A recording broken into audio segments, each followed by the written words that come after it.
Kami parantos didugikan nyata dina mukalimah. Insyaallah doa Allah di Al-Qur'an wa ma arsalnaka illa rahmatan lil alamin. Dunia alamah ngajadikeun rahmat lain hungkul ka diri urang, lain hungkul ka umatna, lain hungkul ka makhluk. Niatan zahir anu batin oge bahkan ka sarabe alam itu jadi rahmat.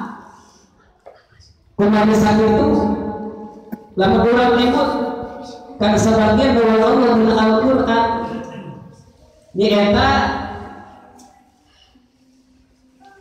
Rasulullah eta ngajadikeun rahmat ka sakabeh alam. Kumaha sakitu Rasul teh saha atuh salarasih? Rasul teh adalah pangkat nyata hiji nabi kedua rasul. Jeung nyata rasul nyata janten gustina sakabeh rasul. Hari nabi sakabeh jadi sayyidul ambi nyata gustina sakabehna nabi. Hari nabi kanjeng Nabi Muhammad nyata jadikeun gustina sakabeh makhluk sayyidul makhluqat nyaeta dijadikeun gustina sakabeh mah pantas atuh dijadikeun rahmat sakabeh Allah.